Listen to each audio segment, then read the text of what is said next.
Hello दोस्तों, जय श्री राम। आप सबका मेरे YouTube चैनल इग्निशन क्लास के बिंदु में स्वागत है। उम्मीद है आप सब अच्छे होंगे। तो आज मैथमेटिक्स के इस वीडियो में हम पढ़ने वाले हैं इन्वर्जन मेथड। मींस आज मैं आपको सिखाऊंगा कि अगर हमारे पास कोई भी लीनियर इक्वेशंस दी गई हैं तो उन लीनियर इक्वेशन को हम मैट्रिक्स में कैसे सॉल्व करेंगे। जैसे कि मैंने आपको अपनी प्रीवियस वीडियो जो डिटरमिनेंट मैंने कराई है, तो मैंने डिटरमिनेंट में आपको सिखाया था कि कोई भी लीनियर इक्वेशन अगर हमें दी जाती है तो हम लीनियर इक्वेशन को कैसे सॉल्व करते हैं। इसमें मैंने आपको होमोजेनियस और नॉन होमोजेनियस दोनों इक्वेशंस को सॉल्व करना सिखाया था। तो उसी तरीके से आज इस वीडियो में हम बात करेंगे कि अगर हमें मैट्रिक्स में कोई भी लीनियर इक्वेशन दी जाती है तो उन लीनियर इक्वेशंस को हम कैसे सॉल्व करेंगे बाय द इन्वर्जन मेथड। क्या नाम है हमारे मेथड का? Inversion method. तो चलिए वीडियो को स्टार्ट करते हैं और देखते हैं आज के important questions on the topic of inversion. तो ये हमें क्वेश्चन दिया गया है क्या कि हमें सोल्व करनी है by the using matrix inversion method. देखो नाम से ही उसने ओपन किया है, क्या करना है? इन्वर्जन मेथड से हमें इसको सोल्व करना है। तो नाम ओपन भी कर सकते हैं और नहीं भी कर सकते हैं, तो आपको समझना होगा कि हमें से क्या कहा जा रहा है, किस तरीके से कहा जा रहा है।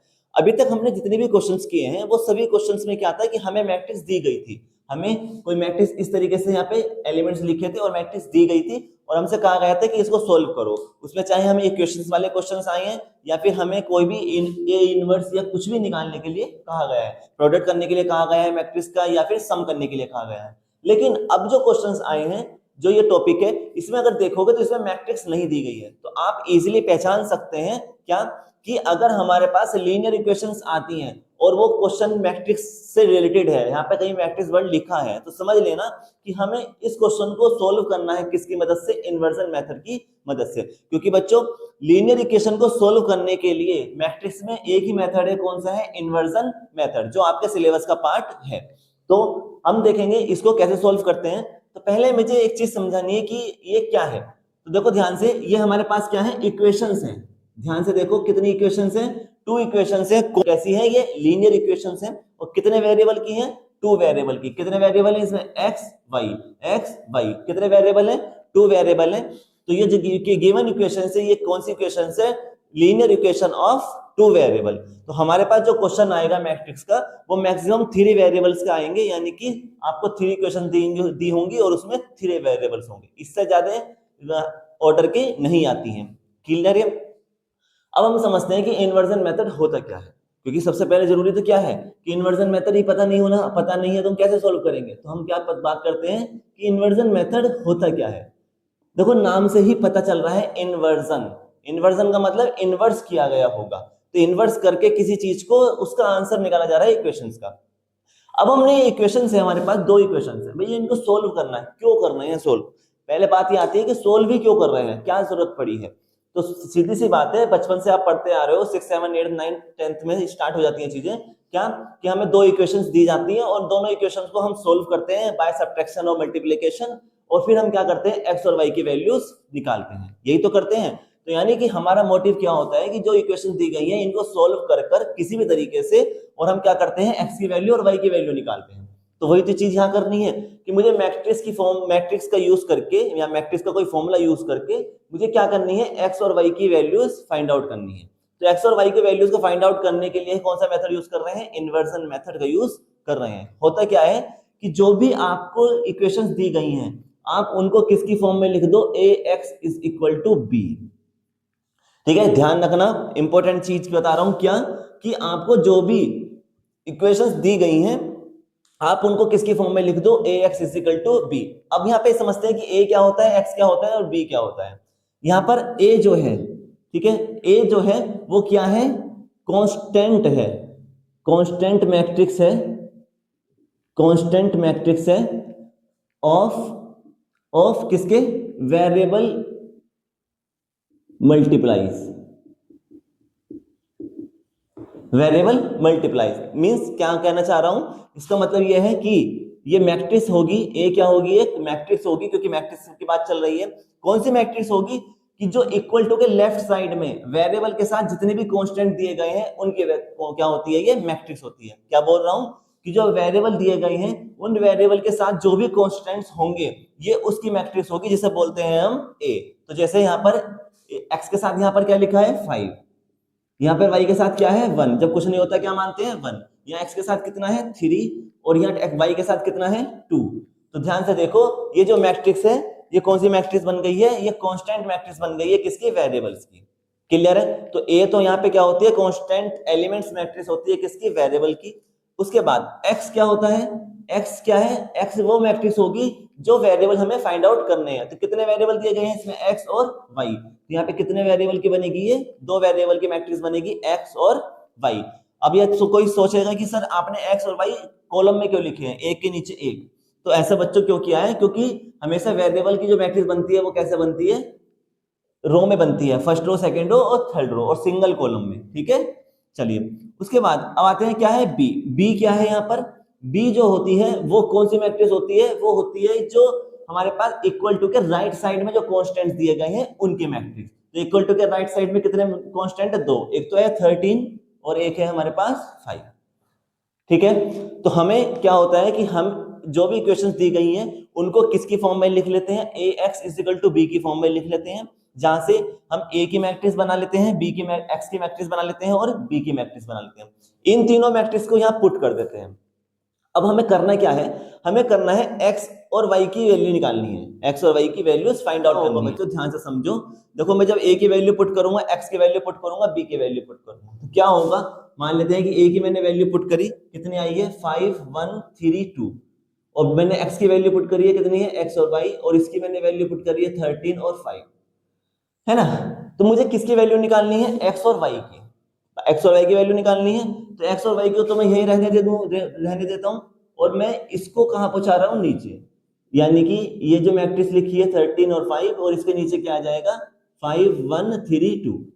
ओके, ये चीज है। अब मैं इसको देखो, इसको ना इसकी मदद से समझा रहा हूं, कैसे, ध्यान से समझेंगे क्या होगा होने वाला है। ध्यान से देखो, ये है, यानी कि मैंने क्या किया है, एक्स ऐसे रखा रहने दिया है, बी यहां पर आया है ये, और इसके नीचे क्या पहुंच गया है, ए, बी अपॉन ए। अब मैं देखो ध्यान से, ये मैट्रिक्स अलग है, ये मैट्रिक्स अलग है, क्या इन दोनों को डिवाइड कर सकता हूं, नहीं कर सकता, डिवाइड नहीं हो सकती है ना ये। तो हम क्या करेंगे, अब ये बी, ए को मैं ऊपर लेके जाऊंगा। तो मैंने अपनी लास्ट वीडियो में समझाया था कि जब ए की पावर कितनी है 1, जब ऊपर जाती है तो पावर कैसी हो जाती है, माइनस की। तो इसका मतलब ए की पावर कैसा हो जाएगा, माइनस के 1। इसका मतलब x इज इक्वल टू क्या बन गया, बी ए इनवर्स, या फिर ऐसा कह सकते हो ए इनवर्स बी। हुआ है या नहीं, ए इनवर्स बी। अब बात यहां आती है कि हमें तो मैट्रिक्स ए का पता है, हमने जो मैट्रिक्स बनाई है वो क्या बनाई है, ए। यहाँ पे एक्स भी है हमारे पास, बी भी मिल जाएगा हमारे पास, लेकिन ए इनवर्स कहीं है, नहीं है। ए इनवर्स तो हमारे पास है ही नहीं, क्योंकि हमने मैट्रिक्स क्या बनाई थी, ए, और यहाँ क्या बन चुका है, ए इनवर्स। और आपको पता है कि ए इनवर्स एक अलग टॉपिक है अपने आप में, क्या है ये, एक अलग टॉपिक है। तो ए इनवर्स निकालने के लिए तरीका क्या होता था, मैंने आपको प्रीवियस वीडियोस में बहुत सारे क्वेश्चंस कराए हैं, क्या बताया था कि ए इनवर्स कैसे निकालते हैं, जो भी मैट्रिक्स दी गई है ए, पहले आप उसके कोफैक्टर्स निकालोगे, कोफैक्टर मैट्रिक्स बनाओगे, कोफैक्टर मैट्रिक्स बनाने के बाद उसका एडजॉइंट ए निकालेंगे, और adjoint A upon determinant A कर हम क्या निकालते हैं, ए इनवर्स। तो बच्चों अब इसका कंक्लूजन क्या है, क्या करने वाले हैं, हमें जो भी इक्वेशंस दी गई होगी, हम उस इक्वेशंस को पहले किसकी फॉर्म में लिखेंगे, a x is equal to b की फॉर्म में, जहां से हमें ए की मैट्रिक्स मिल जाएगी, एक्स की मैट्रिक्स मिल जाएगी और बी की मैट्रिक्स मिल जाएगी। ओके, उसके बाद हमें क्या करना है, इसको यहीं छोड़ देंगे, क्योंकि मेरे पास फॉर्मूला क्या है, एक्स की वैल्यू निकालने के लिए कि मुझे ए इनवर्स इंटू बी करना है, यानी ए इनवर्स मैट्रिक्स निकालनी है, बी मैट्रिक्स मेरे पास है, और इन दोनों की मल्टीप्लाई कर दूंगा, तब मेरी एक्स और वाई की वैल्यूज निकलेंगी। तो उसके लिए मुझे क्या चाहिए, ए इनवर्स। तो हम क्या करते हैं, ए इनवर्स निकालते हैं, किसकी मदद से, ए की मदद से, और उसके बाद यहाँ वैल्यू पुट कर देंगे और आंसर आ जाएगा।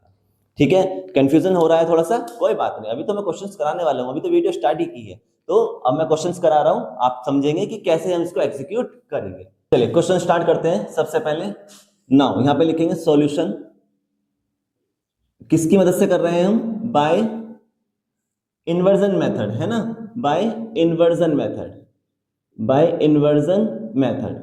क्या बोलता है इन्वर्जन मेथड, कि आपने जो भी इक्वेशन दी गई है आप उसको किसकी फॉर्म में लिख सकते हैं, inversion method equation can be written as, equation can be written as. जो इन्वर्जन मेथड होता है वो क्या कहता है कि जो आपकी इक्वेशंस है आप उसको किसकी फॉर्म में लिख सकते हो, a x is equal to b की फॉर्म में लिख सकते हो। तो इसका मतलब मैं यहाँ पे लिखूंगा कि ए इज इक्वल टू क्या बन जाएगी, एक मैट्रिक्स बन जाएगी। कौन सी, मैंने अभी बताया था कि जो इक्वल के लेफ्ट साइड में जितने भी कांस्टेंट दिए गए हैं उसकी एक मैट्रिक्स बना दो। तो ए इज इक्वल टू कितनी बनेगी, 5 1, क्योंकि y के साथ कुछ नहीं है, और यहाँ x के साथ कितना है 3, और यहाँ y के साथ कितना है 2। एक मैट्रिक्स हमारे पास ये आ गई। x इज इक्वल टू कौन सी मैट्रिक्स होगी, जो वेरिएबल्स दिए गए हैं। कितने वेरिएबल है, 2 वेरिएबल है, एक x है और एक y, तो एक x हो गया और एक y।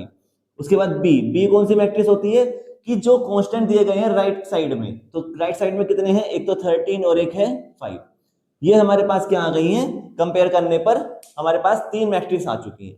अब हमें एक मेथड लगाना है, तो मेथड क्या होता है कि इसको मैं क्या कन्वर्ट करूंगा, मुझे यहाँ से x की वैल्यू निकालनी है, तो कैसे मिल करेंगे, a को कहां पहुंचा देंगे, इस तरफ, तो a जब इस तरफ जाएगा तो कैसा हो जाएगा, इनवर्स, और इनटू b। मुझे क्या करना है, अब a इनवर्स की वैल्यू फाइंड आउट करनी है। तो a इनवर्स की वैल्यू कैसे निकालेंगे, उसके लिए करते हैं नाउ। मैं क्या कर रहा हूं, कोफैक्टर निकाल रहा हूं, कोफैक्टर ऑफ मैट्रिक्स a, क्योंकि मुझे किसकी इनवर्स निकालना है, a का निकालना है, तो इसलिए कौन सी मैट्रिक्स लूंगा, a मैट्रिक्स लूंगा। ठीक है, क्या है मेरे पास, कोफैक्टर निकालेंगे a11। अब थोड़ा डायरेक्ट इसलिए कर रहा हूं बच्चों, क्योंकि अगर देखो डिटेल में करेंगे तो क्वेश्चन बहुत ज्यादा लेंथी हो जाएगा, तो हमें कुछ इस तरीके से करना है कि हमारा चीजें भी आ जाए, फाइंड आउट हो जाए जो जरूरी है, और लैंग्वेज थोड़ी कम हो जाए। तो कोफैक्टर कैसे निकालते हैं बिल्कुल डिटेल में मैंने आपको सेपरेट वीडियोस कराई है, इसके बहुत सारे क्वेश्चंस कराए हैं, आप उनको चेक कर सकते हो। यहाँ पे मैं उतना ही कंटेंट लिख रहा हूँ जो इसके क्वेश्चन के लिए जरूरी है। तो पहला कोफैक्टर कितने हैं, यहाँ पे 4 एलिमेंट्स हैं, तो जितने एलिमेंट्स होते हैं उतने ही कोफैक्टर निकलते हैं। तो कितने हैं, 4 है, तो इसलिए 4 निकालूंगा। कौन कौन से, a11 a12 a13, a12 के बाद a21 और a22, ये हमारे पास 4 कोफैक्टर्स निकलेंगे। इसको हम निकालने वाले हैं कैसे, a11 का फॉर्मूला क्या होता है, -1 की पावर, क्योंकि 1 1 है तो 1 + 1। अब क्या होता है कि मैं यहाँ पे मैट्रिक्स लिख रहा हूं आपके लिए 5 1 3 2, जो भी एलिमेंट ले रहे हैं आप उस एलिमेंट को क्या करते हैं, ऊपर और नीचे वाले एलिमेंट छोड़ने होते हैं। a11 का मतलब क्या है, देखो 11 का मतलब पहली रो पहला column, first row first column, तो फर्स्ट रो तो ये है और फर्स्ट कॉलम ये है, तो यानी कौन सा एलिमेंट की बात चल रही है, इसकी। तो कोफैक्टर किसका है, ये 5 का कोफैक्टर है, तो इसके ऊपर और नीचे वाले एलिमेंट छोड़ देंगे और इसके आमने और सामने वालों को भी छोड़ देंगे। क्या बचेगा, सिर्फ 2, तो यहाँ क्या आ गया 2। उसके बाद आते हैं 1 2। 1 2 कौन सा एलिमेंट है, 1, ये, यानी 1 2 का मतलब फर्स्ट रो में, 1 का मतलब होता है फर्स्ट रो और 2 का मतलब सेकंड कॉलम, तो कौन सा एलिमेंट की बात चल रही है, 1 की। इसका मतलब इसके आमने और सामने वाले नंबर छोड़ देंगे और इसके ऊपर और नीचे वाले नंबरों को भी छोड़ देंगे। क्या बचा, सिर्फ 3, तो यहाँ आएगा -1 की पावर 1 + 2 और यहाँ कितना आ गया 3। ओके, उसके बाद ध्यान से देखो 2 1 की बात चल रही है, यानी कि कौन से कॉलम की बात चल रही है, 2 1 का मतलब क्या होता है, सेकंड रो फर्स्ट कॉलम, तो सेकंड रो तो ये है और फर्स्ट कॉलम ये है, यानी कौन सा एलिमेंट की बात चल रही है, 3 की। तो 3 के ऊपर और नीचे वाले एलिमेंट छोड़ देंगे, आमने और सामने वाले छोड़ देंगे, क्या बचेगा, सिर्फ 1। इसका मतलब 1 -1 की पावर 2 + 1, यहाँ पे क्या आएगा 1। अब 2 2 है तो इसका मतलब कौन सा एलिमेंट होगा, ये, तो इसके सामने वाले और ये छोड़ देंगे, क्या बचेगा, सिर्फ 5। तो इसलिए यहाँ क्या आएगा, -1 की पावर 2 + 2 और यहाँ क्या आया 5। ओके, चलिए हमारे पास इसको सॉल्व करते हैं, अब क्या आ रही है इसकी वैल्यूज, ध्यान से देखेंगे। -1 की पावर कितनी बन गई, 2, -1 की पावर 2 और इनटू में क्या है 2, -1 की पावर 2 कितना होता है 1, कैसे, -1 × -1 कितना होगा, 1 की 1 से करेंगे 1 आएगा और प्लस माइनस की माइनस से करते हैं तो प्लस, तो कैसा वैल्यू आएगी, प्लस के 1। यहाँ पे देखो ध्यान से, -1 की पावर कितनी हो गई 3 और साथ में क्या है 3, -1 की पावर 3 कितनी होती है, अब इसके साथ एक बार और कर दो -1, तो देखो 1 की 1 से करेंगे 1 आएगा, फिर 1 से करेंगे 1 आएगा, लेकिन इस माइनस की इस माइनस से करी तो प्लस हो गया, एक माइनस बचा, तो इसलिए एक माइनस इसके साथ आता है, तो ये इसके साथ जुड़ के आएगा। इसका मतलब अब मैं यहाँ पे डायरेक्ट कर रहा हूँ क्या क्या कि -1 का स्क्वायर तो कितना होता है 1 और इंटू 2, तो 1 × 2 कितने होते हैं 2। इसका मतलब a11 की वैल्यू कितनी आ गई 2। ओके, -1 की पावर कितनी होती है -1 और साथ में क्या है 3 की जब मल्टीप्लाई करूंगा कितना आएगा -3। इसका मतलब इसका आंसर कितना आ गया 1 2 का -3, है ना। यहाँ पे आते हैं -1 की पावर 3, तो -1 की पावर 3 × 1, इसका मतलब a21 की वैल्यू कितनी आ गई -1। क्यों, क्योंकि जब 1 की मल्टीप्लाई 1 से करूंगा तो 1 आएगा और एक साथ में माइनस और आना है। यहाँ पर देखते हैं -1 की पावर कितना हो गया है 4 और साथ में क्या है 5। मैंने बताया था -1 की पावर 2 जो होती है 1 होती है, इसका मतलब इसका आंसर कितना आएगा 1 और साथ में क्या है 5। इसका मतलब 822 की वैल्यू कितनी हो गई 5। ओके, तो ये हमारे क्या है कोफैक्टर्स आ चुके हैं किसके मैट्रिक्स हमारे पास क्या आ चुके हैं कोफैक्टर्स आ चुके हैं किसके मैट्रिक्स के। अब हम इसको आगे सॉल्व करते हैं। आगे सॉल्व करने के लिए क्या करना पड़ेगा हमें, हम निकालेंगे cofactor matrix, cofactor matrix of a, किसकी ए की, क्योंकि इसकी तो बना रहे हैं ना हम, तो ए की, क्योंकि यहाँ क्या आता है ए इनवर्स। कोफैक्टर मैट्रिक्स कैसे निकालते हैं, कैसे निकलेंगी, जो भी आपके एलिमेंट्स आए हैं उनको यहाँ पुट कर दो। तो A11 कितना है 2, A11 कितना है 2, A22 कितना है हमारे पास -3, तो A11 2, ये है -3, ये है हमारे पास -1 और उसके बाद आया है 5। ये हमारे पास क्या आ चुकी है कोफैक्टर मैट्रिक्स। अब निकालते हैं एडजॉइंट ए, तो यहां लिख रहा हूं मैं adjoint of matrix A, matrix A क्या हो किससे डिनोट करते हैं ADJ डॉट ए, किसका निकालना है ए का। कैसे निकालते हैं, कैसी वैल्यू फाइंड आउट करते हैं इसको, कि ट्रांसपोज कर दो, इसका फॉर्मूला क्या होता है ट्रांसपोज ऑफ कोफैक्टर मैट्रिक्स। जो भी आपने कोफैक्टर निकाला है या कोफैक्टर मैट्रिक्स बनाई है उसको क्या कर दो ट्रांसपोज। ठीक है, अब ट्रांसपोज कैसे करते हैं, कैसे निकालेंगे एडजॉइंट ए।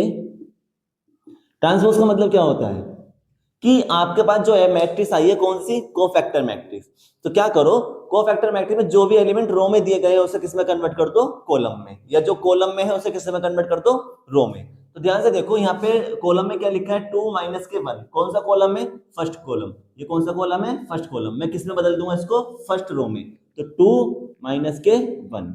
देखो ध्यान से हो गया, यानी कॉलम में लिखा हुआ था मैंने रो में बदल दिया, तो 2 - 1 कॉलम था, 2 - 1 रो बन गई, ये फर्स्ट कॉलम था इसलिए ये फर्स्ट रो बन गई, ये सेकंड कॉलम है तो ये कैसी बन जाएगी सेकंड रो बन जाएगी।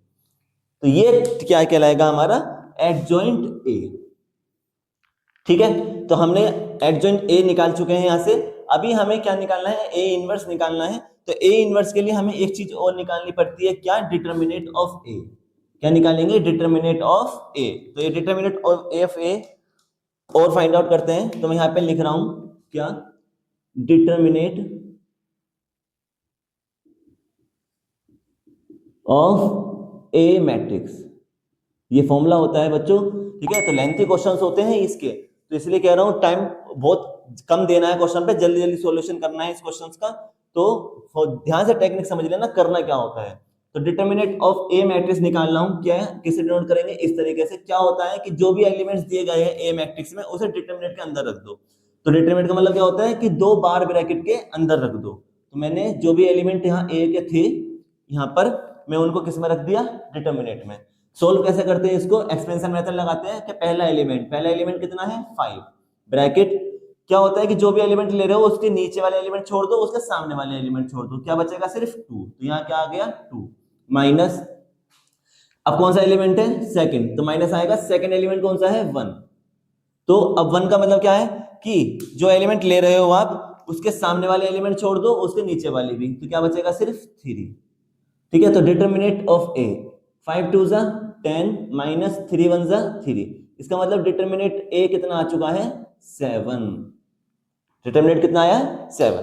ठीक है, इसका स्क्रीनशॉट ले लेते हैं, ध्यान रखना। अभी समझा देता हूं क्या करना है, हमें क्या करना था, हमें ए इनवर्स निकालना है, हमारा पर्पस क्या है ए इनवर्स। तो अभी किसके लिए काम कर रहे हैं ए इनवर्स के लिए। तो ए इनवर्स कैसे निकलेगा कि सबसे पहले आपको क्या बनानी पड़ती है कोफैक्टर्स निकालने होते हैं, तो कोफैक्टर इस तरीके से निकालते हैं।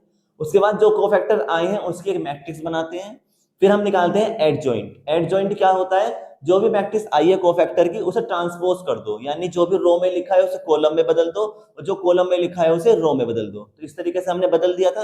अब हम क्या करते हैं, ये चीज खत्म होने के बाद हमें फॉर्मूले में 2 चीज आती है, एक आता है डिटर्मिनेट, तो डिटर्मिनेट और चाहिए था इसलिए मैंने डिटर्मिनेट भी यही निकाल दिया कि डिटर्मिनेट जो भी मैट्रिक्स दी गई थी ए उसको किसमें कर दिया डिटर्मिनेट में लिख दिया और इसको एक्सपेंशन मेथड से सोल्व कर दिया। ठीक है, तो अभी तक इसमें से आपको जो भी पार्ट पहली बार समझ रहे हैं, अगर अभी तक नहीं समझ में आया है तो मेरी इन सब पर एक सेपरेट वीडियोस बनी हुई हैं, और एक नहीं मैंने 5-5 वीडियोस बनाई हैं, बहुत सारे क्वेश्चन सोल्व कराए हैं, आप उनको चेक कर सकते हो। आई एम श्योर आपको हर चीज समझ में आ जाएगी। मैंने डिटरमिनेट पर भी काफी सारे क्वेश्चंस कराए हैं, लगभग 7 to 8 वीडियोस कराई हैं, तो आप उन पर जाके चेक कर सकते हैं, लिंक मैं डिस्क्रिप्शन में प्लेस कर दूंगा। हम फाइंड आउट करते हैं ए इनवर्स। नाउ क्या फाइंड आउट करना है? ए इनवर्स। ए इनवर्स का बच्चों फॉर्मूला क्या होता है कि adjoint A upon determinant A. ठीक है, इसलिए मैंने डिटरमिनेट भी hand to hand find out किया था। तो फॉर्मूला लगाते हैं, एडजॉइंट ए कितना आया है हमारे पास ये, तो जो डिटरमिनेट आई है, सॉरी मैट्रिक्स आई है, उसको ऐसे ही रख देंगे -1 -3 और 5, और हमारे पास डिटरमिनेट ऑफ ए कितना आया है 7। तो मैं इसको डिवाइड कर सकता हूं अंदर, तो मैं क्या कर रहा हूं, देखो मैं इसको ऐसे लिख सकता हूं 1/7 ऑफ डिटरमिनेट ऑफ ए, लिख सकते हैं, कोई दिक्कत नहीं है ना। अब मैंने बताया था कि अगर डिटरमिनेट के बाहर, सॉरी मैट्रिक्स के बाहर अगर कुछ भी लिखा है तो वो क्या होता है, सभी एलिमेंट्स में डिवाइड होता है या मल्टीप्लाई होता है, यानी जो नंबर यहाँ लिखा होता है उसकी जो वर्किंग होती है वो सभी एलिमेंट्स के साथ होती है। जैसे यहाँ पे ये नंबर जो है ये डिवाइड में है, तो डिवाइड में है इसका मतलब ये नंबर इन सभी नंबरों को क्या करेगा, डिवाइड करेगा। तो मैं इसको अंदर भेज रहा हूं और इन सबको क्या करता हूं, डिवाइड कराऊंगा। तो कैसे लिखेंगे, determinant of A is equal to, sorry हाँ डिटरमिनेट ऑफ नहीं मैट्रिक्स आएगी, क्या आएगा, A inverse is equal to, A inverse is equal to क्या आएगा, 7 को अंदर भेजेंगे तो सब में डिवाइड होगा सभी एलिमेंट्स में, तो क्या आएगा 2/7 माइनस के 1/7 माइनस के 3/7 और 5/7। ये हमारे पास क्या आ चुका है बच्चों, ए इनवर्स आ चुका है। यही तो हमें चाहिए था, इसलिए इतनी मेहनत की है हमने। क्यों? क्योंकि उसने यहाँ पे क्या लिखा है, ए इनवर्स। तो ए इनवर्स मेरे पास मैट्रिक्स आ चुकी है, बी मैट्रिक्स मेरे पास थी, यहाँ से मैंने बनाई थी अभी, अब दोबारा लिख दूंगा और दोनों को मल्टीप्लाई कर दूंगा तो मेरे पास आंसर आ जाएगा। ठीक है, अब हमारा 70 से 80% क्वेश्चन कंप्लीट हो गया है, बस हमें यहाँ पे क्या करनी है, इन दोनों की मल्टीप्लाई करनी है। ओके, चलिए आगे देखते हैं इसमें। अब आगे बढ़ते हैं, अब हम लगाते हैं यहाँ पर बाय इन्वर्जन मेथड। कौन सा मेथड? इन्वर्जन मेथड, जो उसने हमसे कहा था। तो इन्वर्जन मेथड क्या बोलता है, इन्वर्जन मेथड क्या आप x की वैल्यू फाइंड आउट कर सकते हैं, कैसे, ए इनवर्स बी की मल्टीप्लाई करके।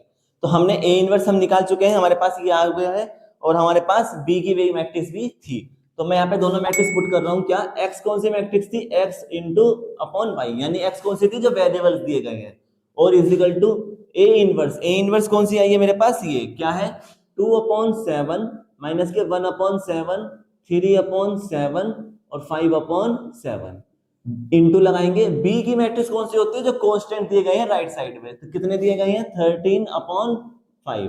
ठीक है, अब मैं इस मैट्रिक्स को क्या करूंगा, अब मैं इनको सोल्व करूंगा, कैसे, इन दोनों की मल्टीप्लाई करनी है। तो बच्चों मल्टीप्लाई करना सीखते हैं, कैसे करते हैं, क्या करेंगे, जो फर्स्ट रो है फर्स्ट रो की फर्स्ट रो में करेंगे, तो यानी जो फर्स्ट रो है पहले इसकी करते हैं, तो पहले एलिमेंट की पहले एलिमेंट से होगी, सेकंड एलिमेंट की सेकंड एलिमेंट से।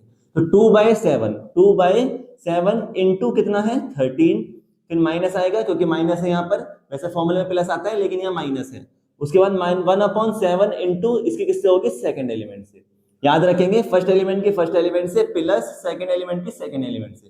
अब आते हैं इस पर, इसको देखो ध्यान से, तो माइनस के 3/7 तो ऐसे रहेगा, तो फर्स्ट एलिमेंट की फर्स्ट एलिमेंट से कितना है 13, फिर यहाँ पे क्या आएगा प्लस, फॉर्मूले में क्या आता है प्लस, सेकंड एलिमेंट कितना है 5/7 इंटू सेकंड एलिमेंट इसका कितना है 5।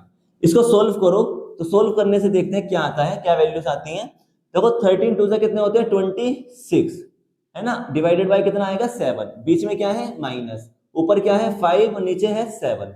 अब देखो ध्यान से, जब मैं इसको सोल्व करूंगा तो 7 तो एलसीएम आ जाएगा नीचे, 26 में से 5 जाएंगे तो कितने बचेंगे 21, यही बचेंगे ना। उसके बाद 7 3 से कितने होते हैं 21, इसका मतलब इसको सोल्व करके मेरे पास कितना आएगा 3। नीचे देखते हैं क्या आएगा, 3 की 13 से करेंगे तो कितना आता है 39, डिवाइडेड बाय कितना है 7, प्लस ऊपर कितना है 5 5 25 और नीचे है 7, फिर से 7 एलसीएम आ जाएगा है ना। 39 में से 25 गए, कितने बचेंगे 14, कितने बचेंगे 14, और 7 2 से कितने होते हैं 14, कैसे आएंगे माइनस के। तो सोल्व करके, कैलकुलेशन आपके हाथ में है, आप भी, आपके कैलकुलेशन जितनी अच्छी होगी आप उतनी जल्दी क्वेश्चन करेंगे। तो कैलकुलेशन करके क्या आएगा इसका वैल्यू 3 और माइनस के 2। तो मैं यहाँ डायरेक्ट रख रहा हूँ क्योंकि ये रफली पार्ट होता है, इसको बैक साइड में करना, क्वेश्चन में नहीं करना। तो x और y इज इक्वल टू कितना आ जाएगा, x यहाँ पाएगा 3 और नीचे आ जाएगा -2। अब मुझे क्योंकि x और y की वैल्यूज निकालनी है तो यहाँ लिखेंगे ऑन कंपेयरिंग, मैं कंपेयर करूंगा दोनों तरफ। ठीक है, कंपेयर करने से क्या होता है कि जो भी इक्वल टू के आमने सामने चीजें हैं वो बराबर हो जाती हैं। तो क्या है, x के सामने क्या लिखा है 3, तो x इक्वल टू कितना हो जाएगा 3, y इसके सामने क्या लिखा है -2, तो y इक्वल टू कितना हो जाएगा -2। हमें क्या करना था, वैल्यू किसकी फाइंड आउट करनी थी, x की और y की। क्या वेरिएबल दिए गए थे, x और y, तो यही तो हमारे आंसर है कि x इक्वल टू कितना आ चुका है हमारे पास 3 और y इक्वल टू कितना आ चुका है -2। तो ये हमारा क्या बन जाएंगे आंसर। ठीक है, x इक्वल टू 3 और y इक्वल टू कितना बन जाएगा -2। यही क्या है हमारे आंसर। ठीक है, तो इस तरीके से इस क्वेश्चन को सोल्व करना है। अब मैं दोबारा से एक बार रिवाइज करवाता हूं कि क्या किया गया है। हमें इन्वर्सल मेथड होता है ax इक्वल टू b, यहां से हम x की वैल्यू निकाल सकते हैं कैसे कि a को इनवर्स में पहुंचाएंगे इनटू b। इसके लिए हमें दो चीजें चाहिए होंगी, क्या, एक तो a इनवर्स की मैट्रिक्स और एक b की मैट्रिक्स। b की मैट्रिक्स कौन सी मैट्रिक्स होती है, जो कांस्टेंट दिए गए थे राइट साइड में, तो ये तो मेरे पास है, यहां से मिल जाएगी। लेकिन a इनवर्स नहीं है, मेरे पास क्या है a है। a कौन सी मैट्रिक्स होती है, जो कांस्टेंट दिए गए हैं वेरिएबल के साथ। तो मेरे पास a की मैट्रिक्स तो है लेकिन a इनवर्स नहीं है, तो मुझे a इनवर्स निकालना होता है। तो अब जिसको a इनवर्स निकालना होता है उसके लिए क्वेश्चन ये आसान है, वरना क्वेश्चन यही खत्म हो जाएगा। तो a इनवर्स निकालने के लिए मैंने बहुत सारी वीडियोस बनाई है, आप उसको चेक कर सकते हैं। फिलहाल a इनवर्स कैसे निकालते हैं कि हम निकालेंगे पहले कोफैक्टर कौन सी मैट्रिक्स का, a मैट्रिक्स का। फिर से बता रहा हूं, a मैट्रिक्स कौन सी है, जो कांस्टेंट की मैट्रिक्स बनाई गई है इससे, जैसे 5 1 3 और 2, तो ये क्या कहलाएगी a। तो a का पहले हम क्या निकालेंगे, कोफैक्टर्स, यानी जितने भी मैट्रिक्स में एलिमेंट्स होते हैं उन सब का हम क्या निकालते हैं, कोफैक्टर्स निकालते हैं। कोफैक्टर निकालने के बाद कोफैक्टर मैट्रिक्स बनाएंगे। कोफैक्टर मैट्रिक्स बनाने के बाद हम क्या निकालेंगे, डिटरमिनेट, कौन सी मैट्रिक्स का, a का। तो जो मैट्रिक्स a थी उसका क्या निकालेंगे, डिटरमिनेट। उसके बाद हम फॉर्मूला लगाएंगे a इनवर्स का, क्या होता है, adjoint a upon determinate a। तो एडजॉइंट a हम निकाल चुके हैं कोफैक्टर मैट्रिक्स को ट्रांसपोज करके, और डिटरमिनेट a भी हम निकाल चुके होंगे। इन दोनों को यहां रख देंगे तो यहां से हमें क्या मिल जाएगी, a इनवर्स मैट्रिक्स मिल जाएगी। क्या मिलेगी, a इनवर्स मैट्रिक्स। आसान हो गया क्वेश्चन। अब a इनवर्स भी मिल गया है, b भी हमें पता है, x भी हमें पता है। यहाँ दोनों सबकी वैल्यू पुट कर दी, इन दोनों की मल्टीप्लाई कर दी। कैसे कि जो भी एलिमेंट दिया गया है फर्स्ट रो का एलिमेंट फर्स्ट में करेंगे, सेकंड रो की इससे करेंगे। तो पहले एलिमेंट की पहले एलिमेंट से करी, फिर प्लस आता है फॉर्मूले में, दूसरे एलिमेंट की दूसरे एलिमेंट से करी, फिर पहले एलिमेंट के पहले एलिमेंट से, सेकंड एलिमेंट के सेकंड एलिमेंट से, दोनों को सोल्व करा, क्या आया 3 और -2। यहां से कंपेयर कर देंगे और क्या होता है कि जो भी मैट्रिक्स इक्वल में होती है उसके सारे एलिमेंट्स बराबर हो जाते हैं। तो x इक्वल टू कितना हो गया 3 यहां से, और y इक्वल टू कितना हो गया -2। यही हमारा क्या है, आंसर है। ठीक है, तो बच्चों आज की वीडियो में मैंने कोशिश की है कि आपको इन्वर्जन मेथड सिखाया जाए, ठीक है, कम से कम टाइम में। तो ज्यादा वीडियो को लेंथी नहीं करके आज की वीडियो में यही स्टॉप करता हूं। आपको नेक्स्ट वीडियो में मैं आपको कराऊंगा कि इन्वर्जन मेथड यानी लीनियर इक्वेशन को कैसे सोल्व करेंगे। इन्वर्जन मेथड के जरिए से कितने ऑर्डर की इक्वेशन, 3 ऑर्डर की। यानी हम नेक्स्ट वीडियो में मैं आपको कराऊंगा थर्ड वेरिएबल की इक्वेशंस को कैसे सोल्व करेंगे by the using of inversion method. तो अगर वीडियो पसंद आई है, कंटेंट अच्छा लगा है, तो वीडियो को लाइक करेंगे, शेयर करेंगे अपने फ्रेंड्स के साथ और बेल आइकन जरूर प्रेस करेंगे ताकि मेरी आने वाली वीडियोस आप तक पहुंच सके। ठीक है, और इसी तरीके की इंजीनियरिंग से रिलेटेड सब्जेक्ट्स को पढ़ने के लिए चैनल को जरूर सब्सक्राइब करना, चैनल को विजिट करना और चैनल को अपने फ्रेंड्स में शेयर करना। ठीक है, जल्द मिलेंगे नेक्स्ट वीडियो में इन्वर्जन मेथड के नेक्स्ट क्वेश्चन के साथ। जय हिंद।